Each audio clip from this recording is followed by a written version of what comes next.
نمسي عليكم بالخير مجددا حضورنا الكريم، وأكيد يسعدنا انضمامكم معنا للجلسات المتبقية من ملتقى شباب المعرفة. السيدات والسادة الحضور، تتناول الجلسة الرابعة بعنوان استشراف بيئة العمل المستقبلية، محاور تزايد أهمية المهارات الرقمية والتحول الجاري نحو التوظيف القائم على المهارات وتطبيق العمل عن بعد وتأثيره في إنتاجية العاملين، إضافة إلى الصحة العقلية ورفاهية الموظفين. وتستضيف الجلسة كل من ويلي مارتيز الشركة المؤسسة لوينج ستوديو والمدير التنفيذي لنو مور كورسز، حنين عمران مديرة الصحة المؤسسية لمنتيلز، لارا شعية مستشار أول كورسيرا للحكومات الشرق الأوسط وشمال أفريقيا، عزة الحايك شريك ومؤسسة سكيل لاب. وتدير الجلسة صديقة كبي المؤسس والرئيس التنفيذي لشركة كون للاستشارات. Welcome back everyone. I hope everyone had a good meal. And now, ladies and gentlemen, the fourth session is envisioning the future of work, addressing the rising importance of digital skills, the current shift towards skills-based hiring, and the normalization of remote work and its effects on productivity of employees. In addition to the mental health and the well-being of employees, it will host Willie Martez, co-founder of Wing Studio and founder and CEO of No More Courses, Haneen Imran, corporate wellness manager of Mind Tales, Lara Shaya, senior advisor of Coursera for Government MENA, and Azza Al-Hayek, co-founder and director of customer success at Skill Lab. The session will be moderated by Sadiqa Kibbi, founder and CEO of Consultancy. Thank you. Thank you and welcome everybody and have a great afternoon. Why do you think cheetahs are skilled hunters? Most of you might think it's due to their speed. It is known that a cheetah can reach 56 miles per hour. Its average speed is 33 miles per hour. But whenever their prey takes a turn, the cheetah immediately takes a turn as well. And this is because they are able to slow down 9 miles per hour in one stride only. So their adaptability and their adept hunting is due to their agility, flexibility, and adaptability. And this is exactly what a leader or any human being would need whenever faced by change or uncertainty. And we call this skill leadership. And leadership is the ability to lead with a different strategy whenever change and uncertainty faces us. 4, fast is faster and forward is shorter. Fast is faster because of technology, social media, innovation, the metaverse. Change is coming in an insane speed towards us. And we have to have the agility and the flexibility to leadership and strategize for the benefit of our organizations and also our personal development. Forward is shorter. When I used to be at the university, I was told that whenever you want to plan for your organization, you should have a long-term plan of 10 years, a medium-term plan for 5 years, and a short-term plan for 2 years. Nowadays, the long-term plan maybe is 2 years. Again, we need the ability to lead shift in those times of change.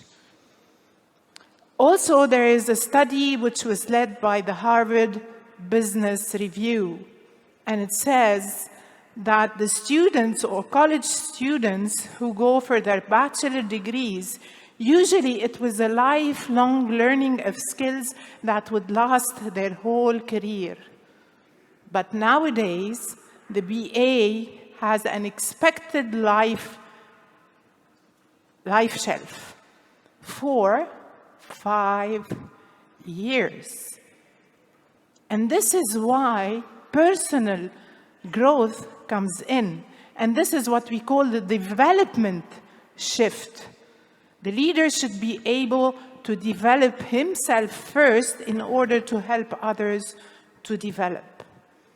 So we have, first of all, a mind shift, and I call it mental flossing, by the way. And when we do a mental floss, this is the ability to learn, unlearn, and relearn. So with mind shifting and with personal development shifting as well, this would lead us to also an emotional shift. There's a study that has been published by an organization called Emotional Intelligence Unit that has proven that 35%, or the 3 top traits for a leader, 35% first is for motivating staff and employees. 35% is the ability to work across cultures. And 30% is to facilitate change. And all these need adaptability, and they need to be people-oriented, because leadership is dealing with people. And if we forget that we are dealing with people, we might lose our people. This is why there should be what we call a leader shift in relations. And that is from directing to connecting, and also from conformity to diversity and inclusion, and also with emotional intelligence, in order to be able to identify our feelings, manage our feelings and emotions, and control them. And this also enables us to identify, control, and manage other people's emotions. And I would like to share with you an experience, a personal experience. Back home in Lebanon, I worked with Averda Group. Most of you know who Averda is. It's a waste management company, and I was a full-time trainer there. The founder and CEO of Averda, Mr. Maysar Sikkar, had high emotional intelligence. At one time, he came to the training center and he asked us to devise a full 6-month program for English skills. For he observed that the managers who were 50+ years old were facing huge difficulty to communicate with the millennials. And there is this huge fear about this millennial is going to replace me because he has all the tech abilities. What am I to do? When he observed that this is happening in the company, and he said, I need experience plus technology to take my company forward. This is why I want to invest in those managers And I have devised a whole course for a whole year with the American University of Beirut for these managers to go back to university and have a full program on HR, on public speaking, on presentation skills, emotional intelligence, you name it. But firstly, we need to help them practice and enhance their English language. So a leader should be envisioning the future of the workplace. And thank you.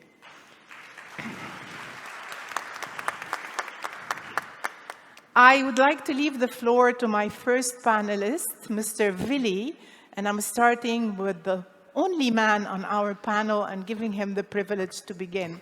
Mr. Vili, would you like please to answer my question in your speech? What is the most needed skill for all of us in the future? And please. Thank you, Sadika. Good afternoon, everybody.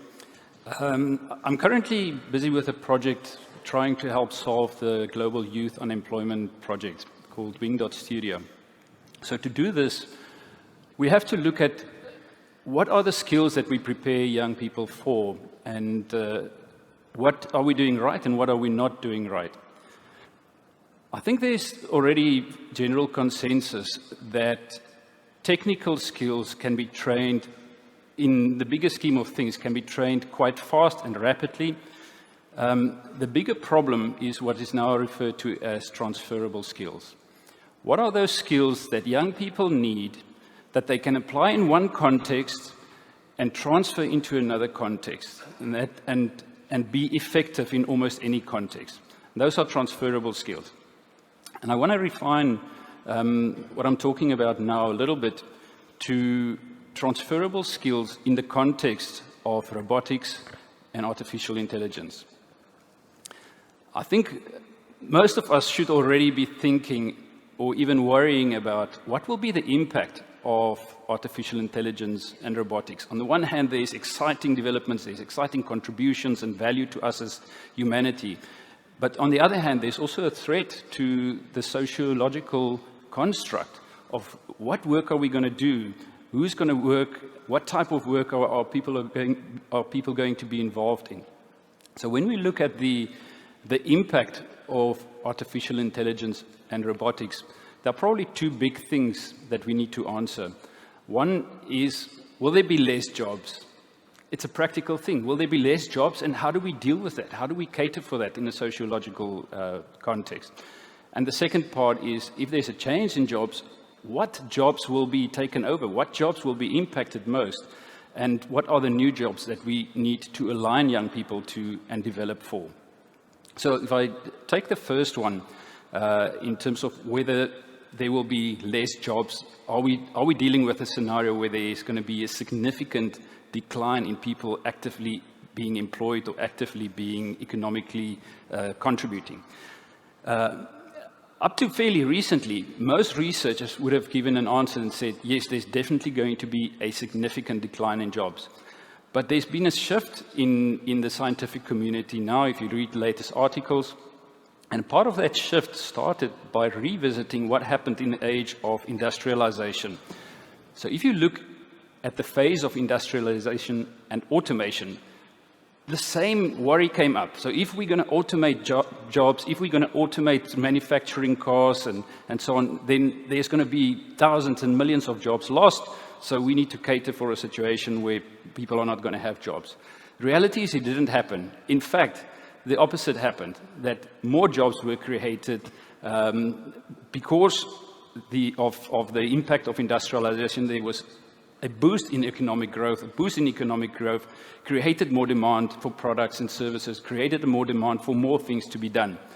So I think the same will happen with robotics and automation. So this question is not whether we should be dealing with a scenario where we have significantly less jobs, at least not because of robotics and automation. There could be other macroeconomic factors that contribute, but because of robotics and automation, we're not likely to see a significant decline in jobs. And here I'm talking about jobs in the broader context. The second part of this is now, if there's going to be a shift or an impact, what type of jobs will be impacted? And this is also very interesting. And almost the opposite will happen to what happened in industrialization and automation. In industrialization and automation, what was happening was we saw a decline in hand jobs manufacturing because machines were taking that over. Now we're probably going to see the opposite. So automation and artificial intelligence will basically take over intelligent jobs. So anything to do with analytics, processing mass data, making decisions can and will be done better by robots. This is not in the future, this is already happening. It's been proven that AI can make better medical decisions in terms of diagnosing medical issues. It's been proven that it can make better decisions in terms of legal advice. It's been proven that it can make better decisions in terms of wealth advisory, investment advisory. So that might be a shock to you, but it's the truth. It's already there. So when we look at professional jobs and where we advise our young people to move towards and develop them for, we need to take this into account. It's not to say that there won't be a need for legal professions. What a legal professional will be doing will definitely shift. So what are the jobs that will actually most likely get an increase? We're talking about manual jobs. Will actually make a resurgence. Anything personal services, already you can see an inflation in salaries for anybody in doing personal services. So there's a really interesting dynamic in terms of what type of jobs we need in future. So let's help our youth to realign and take away the stigma of manual jobs, personal service jobs, and help them to make good decisions to prepare themselves for the future. Thank you, Vili. Thank you so much. And I would like to invite my second panelist, Ms. Lara Shaya, and please answer the same question, which is, what is one skill we all need for the future? Thank you so much, Sadiqa. Is it working? Yeah. Thank you so much. First of all, I'm very happy to be here. And I need to say that I completely agree with what you said and what Vili has said. Some of the skills that you mentioned, agility, flexibility, even how you actually prepare yourself for the future, as Vili explained, these are really very essential. I've been working in learning and development for 15 years, and if there is one thing I learned, and I know for sure, is that the world of work will always be changing. It changed in the past, it's changing now, and it's definitely going to change in the future. But throughout the years, the single skill that has consistently remained important throughout the years has been adaptability. It is the ability to adapt to the changing modes of work, the ability to learn new skills, like Vili said, the ability to really redefine our skill sets to become more productive. It's like this meta skill that includes everything, including flexibility, agility, growth mindset, and so on. In my career, as I said, I worked in L&D, and 18 months ago, I joined Coursera. Coursera is an online learning platform. And what is really great about this platform is that it brings together 100 million learners from all around the world. And this gives us a unique perspective into how skills are changing over time. Like, we can see the trends in real time. And what we are seeing is that for the future of work, there is an increased demand placed on digital skills, just like you said. So digital transformation, data literacy, digital literacy. And this is definitely because of, as Vili explained, and as Sadiqa said, automation. And I think this is a theme that we're going to continuously repeat in this discussion. So automation has been there, and during the pandemic, automation really skyrocketed. Traditional jobs are being replaced or being displaced. But at the same time, there is an increasing demand for digital skills and digital jobs. And this is where adaptability comes in. And I'm going to explain further with an example. Let's consider people who work in marketing. So marketers will not be replaced with data scientists. But marketers today need to work alongside data at every step of the marketing funnel in order for them to stay relevant in this today. So they need to be able to read data, visualize data, analyze the data, and accordingly make decisions related to their to marketing. So the core skills of marketing are still the same. They're still very important. But at the same time, they need to develop adjacent skills in data analysis and data visualization in order for them to be relevant. So, and this is where transferability also comes in. So yes, digital skills are important, but what is even more important is the ability to adapt, transfer our skills, build adjacent skills in order for us to really remain competitive. Now, on Coursera, the 100 million learners, they come because they want to be reskilling themselves, building those adjacent skills, and we, because we have our finger on the pulse of the change that is happening, we are able to always monitor our courses and make sure that they are relevant and really useful to our learners. So, thank you so much. Thank you, Lara. And stressing on Lara's point about adaptability, there is a research that was conducted by Right Management, and it was published in the Flux report. And it says that 91% of the future of work is adaptability, 91%. And that the skill that will be most required in future workplaces is adaptability itself. Thank you, Lara, so much for highlighting this. And I would like to move to our third panelist, Ms. Haneen. Thank you. Do you And want to the ask the same question again, yes. What is one skill we all need for the future? Thank you. Thanks for having me here. It's a pleasure. I would definitely start by saying I've always been a wellness advocate myself. It runs very deep in my family. So I kind of feel like I've also inherited. And more importantly, I was able to combine my skills with what I'm passionate about and use it in neuroscience-related and employee well-being focused organizations, such as Dubai Sport Councils. I've worked with them on employee wellness and also yoga for women on events across the city. And I was very fortunate to be able to do that. And to answer your question, my journey, my wellness or corporate wellness journey has brought me to MindTales, which is a award-winning well-being digital solution that supports employees' mental and emotional well-being with the goal of ultimately getting a growth mindset in the workplace. And that brings me to answer your question. And I believe one of the skills that are needed for the future of work is a growth mindset. And it does come under the umbrella of what Willie and Lara both also said, which is adjustability. Adaptability, sorry, and also being able to adjust. Yeah. And at the same time, having the growth mindset to unlearn what is taught to us, that traditional belief of some things are just meant to be that way in the workplace. So adapting the growth mindset across leaders, and then finally putting that in the workplace across the employees, and finally driving success from that point on forward.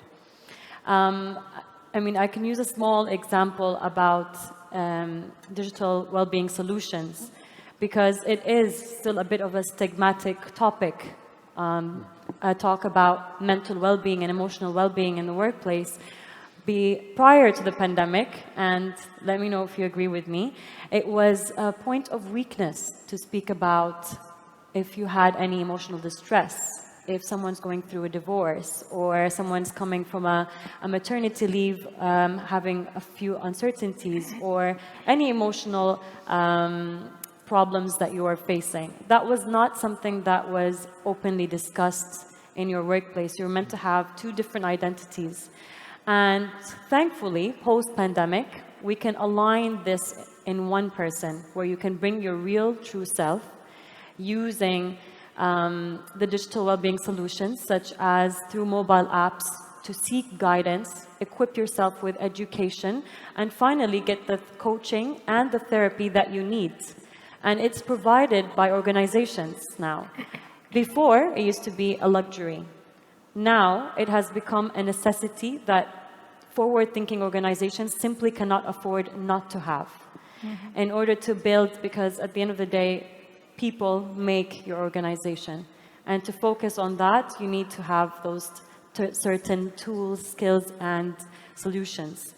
What I would say is, for example, for someone who went on maternity leave and was coming back into the workplace, it's now very easy to have one solution in your pocket to go through whatever coaching that you need, therapy, you use the time slot, you gain the time and improve with time, and having that openness, transparency in the workplace is really what we need right now. And I've seen a lot of, it's the trending word now, employee wellness or digital well-being. And it's trending for a reason, because we now have finally opened our eyes and we realize that this is extremely essential and important. To also top up what you're saying about digitizing well-being solutions in the workplace, I still also firmly believe in the human factor. No matter how advanced we go, well, I know you're laughing and nodding, and I hope it doesn't end up like the Will Smith movie where we're all surrounded by robots all of a sudden. But the human touch and the human factor will never be replaced by any digital format or robot, for that matter of fact. And that's one of the fundamental reasons and tools that we will continue to grow, is by keeping that also aligned. So growing digitally and utilizing those solutions to allow us to grow and overcome the stigma, the social stigma as well, but at the same time, reconnecting on human level and keeping that, because it's what will keep us grounded and what will allow us to move forward eventually. Thanks. Thank you, Hani. Because actually this is what we need nowadays, this well-being and this emotional fitness, let's call it, that we are really facing after the pandemic and after those lockdowns. We kind of became isolated, and we much need that. Thank you for highlighting this. And last but not least, my fourth panelist, Ms. Azza Hayek, also please answer the same question with your presentation. What is one skill we all need for the future? Yeah, sure.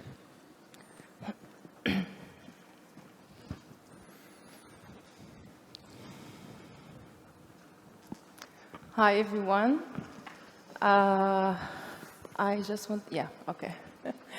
Okay, just to answer this question, I think my colleagues in the panel already just mentioned many skills that are needed for the future work. I just want to add one here, which I will talk about it with, which is entrepreneurship. And now I'll tell you how entrepreneurship is not only important for or on the individual level, also it's so important for governments, for communities to adapt and to be ready for this future of work and the uncertainty that we are living right now. So again, also, we were talking about automation, we were talking about the transition towards a green economy, and also COVID. All those topics are the trends that will shape or will contribute in shaping the future of the work and the workplace and the labor market in general. So for example, automation, everyone just putting the finger, we're just pointing our finger at technology and automation and how it will cause or to lead a lot of people to lose their jobs. And what is happening now that we see this trend is accelerated, and we expect also that this trend will continuously keep increasing in the coming days. Transition towards a green economy, one of those topics that really it's so important to focus on it when we are talking about the future of work, because of this transition, we will lose a lot of jobs, and there are a lot of jobs will be created, and the problem of those jobs created, we are not sure that our youth or or the workforce are ready for this kind of a transition. And for sure, everyone just know COVID and this biggest crisis that affected every one of us and has shaken all of the aspects of our economies and the social networks that we are living in. So here I just want to emphasize more of how the future of work will look like. And after that, we'll talk about more about the point that Haneen just mentioned, which is human aspect, that the future of work is human and still human. So those figures just I bought from the World Economic Forum that says that 85 million jobs worldwide might be displaced. Companies are expected to displace roughly 6% of their workforce, and also 97 million new roles may emerge. And we see 1 in 2 workers need reskilling and retraining and to update their skills. So if we see all those figures, there is a lot of uncertainty, a lot of things just are changing in the labor market, new jobs, a lot of people losing their work. So what we need to focus now here is to use this as, instead of a threat, to make it an opportunity to help everyone, not only individuals, but even in the community level and the governmental level, organizational level, to utilize this opportunity in the right way. Sorry. Okay. I need digital skills improvement. Okay, so as we are talking about losing jobs and having a new job, so we will see a lot of people, they will be on the transition phase in their life, and some of them will choose this. It will be by their choice. I want to leave this job, I want to go to another sector that is more or have a lot of job or more demanded jobs. And some of people, unfortunately, will have to be in this phase because they lost their jobs and they want to find other jobs and they don't want to be stuck in the same sector. The other thing is, in this situation experience, or if we are talking about job titles and we are talking about the titles of degrees, they will, let's say, left a lot of people behind in those situations of uncertainty. So we can't rely on job titles, we can't rely on education because they are not transferable for the future of work. Also, the most important problem, and this is also one of the skills that a lot of people actually they have a problem in it, and it's so important in the coming time. It's communication, and when I'm talking about communication, is how to express and explore your skills, how to talk about yourself. So that's why the showcase that I want to present today is how we are using technology and entrepreneurship to address the risk that we have in because we are thinking and talking about the future of work. As we're talking about the risk of relying on job titles and degree titles and how this will leave a lot of people behind. That's why our approach in Skill Lab that we want to connect people on the level of skills. And we have to think about it in a way, not only skills, we are talking here about competences. That means when we are talking about knowledge, attitude, values, and soft skills and transversal skills. And just to be more practical, I will show you here, this is an example of how we are connecting the ecosystem in the labor market. And in this, as you see here in the diagram, we just connected all the stakeholders. So we are starting with the skill supply, the job seekers and employees. We help them to do the skill profiling to identify the needed skills currently, not the skills that only they had in the education or in previous skills. We just let them keep filing and doing profiling for their skills. And in the same time, we just help employers to identify what are the demanded skills, what the skills that you need to fulfill those jobs that you have. And this also will help the national institutions or the educational institutions to identify what is the skill gap between supply and demand, and then inform or change and adapt the curriculum of training to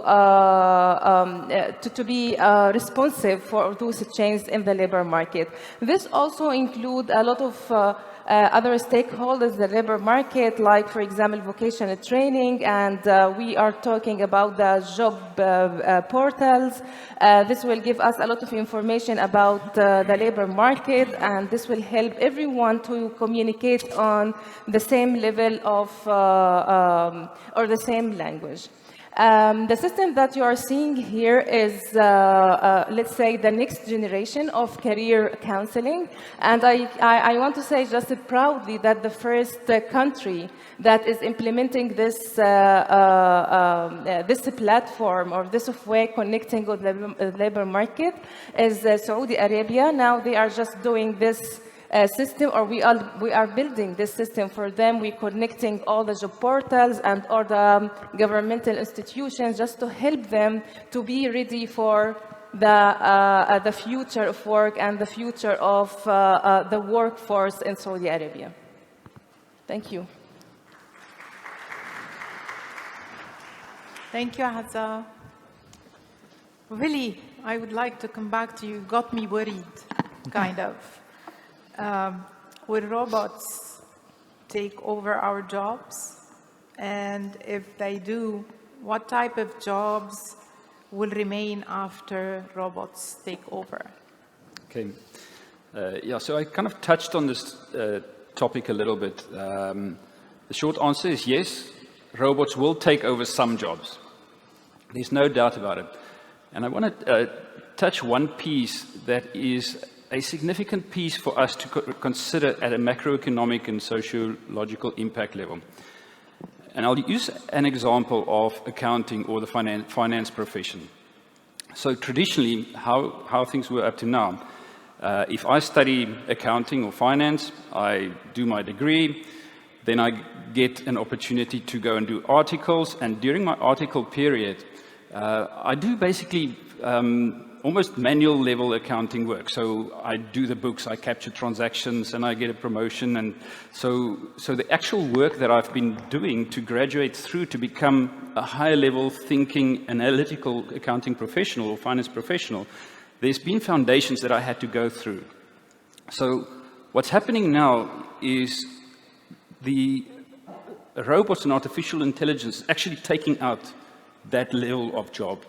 So there's a tier in professional development that's actually being eliminated already. So what is the impact of this tier of getting young people to jump from year to year without having this exposure of developing the basic foundational skills to help them operate here and make decisions here based on experience and so on? So those are the types of things that we need to consider in terms of the skill strategies, in terms of the preparation strategies for young people. It's not necessary that it's impossible. I just think it is a significant shift in the whole educational system of how people study, go through a development path, and then contribute at a higher, more analytical, professional level. I'll leave it for there. Yeah, thank you so much. And Laura, well, lately we heard about lots of layoffs after the pandemics, and people lost their jobs, and well, it's all over the globe, actually, especially in the tech companies. Yes. So what can people do in these times of uncertainty and change? So we've seen those rough times and layoffs a lot in the past. We've seen it in the dot-com bubble burst. We've seen it during the 2008 financial crisis. During the lockdown, we've seen a lot of people being laid off. And now we're seeing it now during, like, on the cusp of a global recession. Mm-hmm. So we've seen it in the past, we're seeing it now, and we're certainly going to see it in the future, whether it's because of macroeconomic situations or because robots are actually taking some jobs. Mm-hmm. And the first thing we can do is what Willy actually said at the beginning of the discussion, which is identifying what are the skills that I currently have that I can transfer into another role. So what are my transferable skills? And then once I identify those, I think about what are the adjacent skills that I need to build in order to go and cover that gap that we need to shift into the other tier of skills that we want. So, for example, Willy talked about accounting. I'm going to take another example. If I'm very good at collecting and distributing packages, this is definitely going to be an automated job.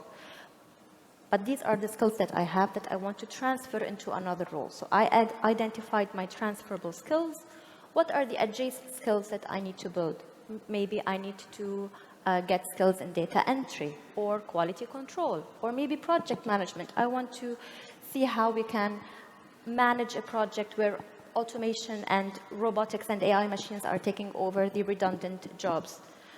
So this is how we are adapting and improving our skills. Sometimes you reach a point where you realize, okay, my career, I need to change it. It has been completely transferred. It has completely redefined. But I'm well into my 30s or 40s, and I probably don't have the time or the money to go back to university.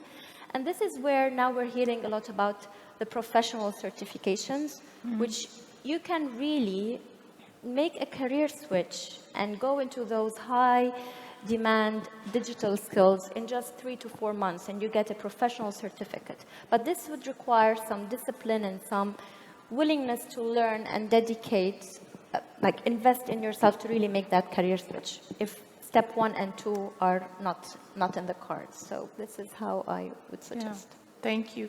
So we go back to learn, unlearn, and relearn in those times of adversities. And I would like also here, Lara reminded me of another leadership trait, which is shifting from a world of competition to a world of completion. It's not anymore about competing, but it's about completing each other. And this bridges the knowledge gap, the experience gap, and the skills gap. I need you and you need me. So this leadership also between competition and completion might come in handy in the future. Thank you. And Haneen, please, would like to know more about the well-being, because this is an issue that we really need to tackle. So in your opinion, why should corporate well-being be a priority for all organizations? Thank you. As I mentioned before, it has now become one of the trends to speak about corporate well-being, employee wellness. And what do those words mean? It really does speak about the organization as a whole. To adopt to well-being, whether it's digital or physical. But it comes under a huge spectrum, and it's a wide one, and it depends on which pillars you are aiming for. And now what I see a lot, and that wasn't before in the case, even health insurances are allowing or including psychological therapy and counseling sessions within each employee's package. More and more leaders and managers, even the ones with the old mindset of this is not needed, has now opted to this because, again, in order to adapt and have a growth mindset for the sake of succeeding, you must go with what is working at the point, at the current times. And it's not only in corporate organizations, we are also approaching universities. Because how many, if you can remember as a student, when we were facing an exam or the kind of stresses or feeling like you're lost and you don't know where you are, there are a lot of emotions and mental issues that a student faces. So we're approaching employees, we're approaching students, we're approaching organizations that want to move forward. And as I mentioned, it is no longer an option. For example, Generation Z is, before they opt to a new job, when they sit with the employer, they ask, what are my benefits? It's no longer the salary that captivates them in that role. It's no longer your role. It's what kind of benefits do I have to maintain my mental well-being, to have a work-life balance, to ensure that I thrive and be productive at work and in my personal life. How can you support me become better? And so these are the kind of conversations that they're having with organizations or employers.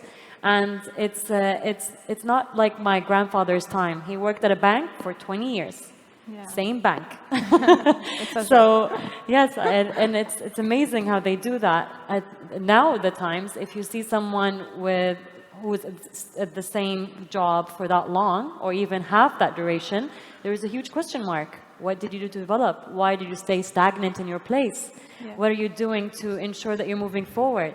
So it's no longer the mindset of get a job and hang on to it with your life. It's now more, find what suits you.